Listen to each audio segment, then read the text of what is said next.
Everyone, welcome back to my channel. তোমরা হয়তো অনেকেই জানো ডিওড্যাপ বলে একটা ওয়েবসাইট অ্যাপ আছে যেখানে হোলসেল রেটে জিনিস পাওয়া যায়। মোটামুটি 1-2 টাকা থেকেই জিনিসের দাম শুরু হয়ে যায় আর প্রচুর ধরনের জিনিস এখানে অ্যাভেলেবেল আছে। এর আগেও আমি 2বার পারচেস করেছিলাম। রিসেন্টলি বেশ কিছু জিনিস অর্ডার করেছি। কি কিনেছি, কেমন কি দাম পড়েছে, কোয়ালিটি কেমন এসছে সবটাই তোমাদের সঙ্গে শেয়ার করব। প্যাকেজিং যে খুব ভালো সেটা বলবো না, এরকম একটা বক্সের মধ্যে যা যা কিনেছিলাম সবগুলোই নর্মালি রেখে দিয়ে পাঠিয়ে দেওয়া হয়েছে। শিপিং চার্জ পড়েছে 49 টাকা। আর কোয়ালিটি নিয়ে যদি বলতে হয়, যেমন দাম দিয়ে কিনেছি সেরকম কোয়ালিটির জিনিস পেয়েছি। আমি নিশ্চয়ই 1 টাকার জিনিস কিনে এক্সপেক্ট করব না যে সেটার কোয়ালিটি খুব ভালো হবে। তুলনামূলকভাবে যে জিনিসগুলো কিনেছি মোটামুটি কিন্তু কোয়ালিটি ভালোই পেয়েছি। তো চলো এবার তোমাদের সঙ্গে প্রত্যেকটা জিনিস দেখিয়ে শেয়ার করে নিই। একটা টিস্যু পেপারের পুরো বক্সটা কিনেছি, এটার দাম পড়েছে 30 টাকা। আর এটা তো খুবই ফেমাস ম্যাজিক ওয়াটার বুক। এগুলো এখন আশপাশের লোকাল দোকানেও পাওয়া যায়। আমি ঘুরতে গিয়েও বিভিন্ন জায়গায় এগুলো বিক্রি হতে দেখেছি।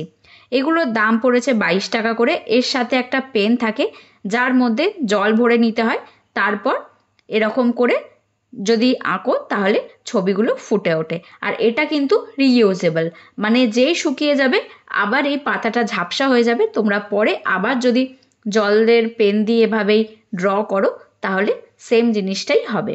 এটা মোটামুটি অনেক দিনই চলে। পাতাগুলো ইউজ করতে করতে একটা সময় নষ্ট হয়ে যায়, কিন্তু বাচ্চাদের জন্য খুবই ভালো। তারপর একটা মিনি স্টেপলার কিনেছি, 15 টাকা দাম পড়েছে। তার সঙ্গে কিন্তু এক বক্স পিনও ছিল। এগুলো 4 টাকা করে পড়েছে। তবে সবকটা জিনিস এবারে ঠিকঠাক আসেনি। কি জিনিসে গন্ডগোল হয়েছে সেটাও তোমাদের সঙ্গে আমি শেয়ার করব। এর আগে যতবার কিনেছিলাম মোটামুটি সব জিনিস ঠিকঠাকই এসেছিল।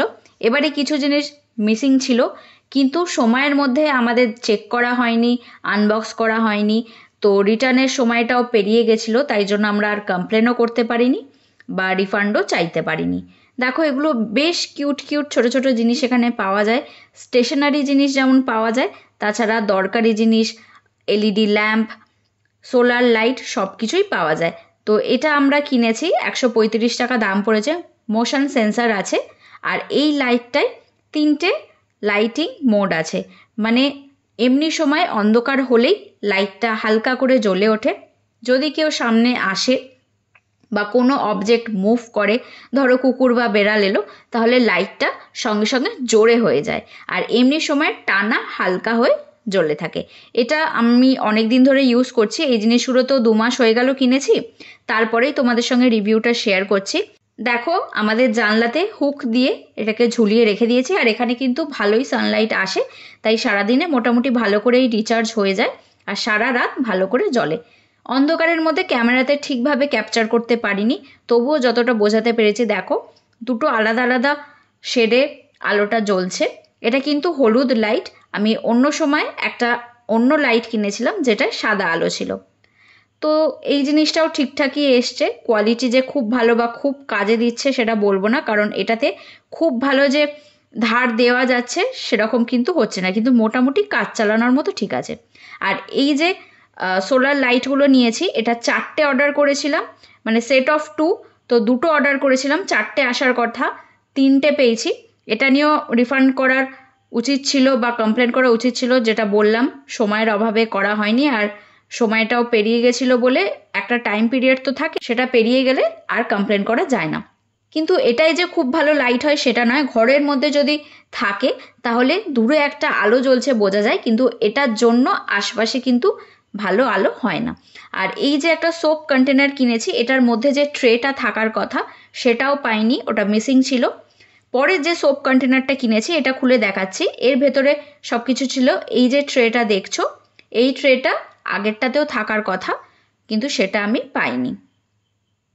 এগুলোর কোয়ালিটি কিন্তু ভালো। দেখো তুলনামূলকভাবে দামটা কম পড়েছে।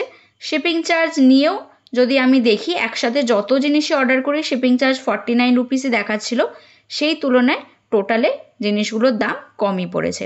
তো তোমরা ট্রাই করার জন্য দেখতে পারো, কিন্তু সবসময় মিলিয়ে দেখে নেবে বিলের সঙ্গে, অর্ডার লিস্টের সঙ্গে, যে প্রত্যেকটা জিনিস পেয়েছো কিনা। আর আমি রেকমেন্ড করব সবসময় তোমরা আনবক্সিং একটা ভিডিও করে রাখবে, তাতে একটা প্রুফ থাকে।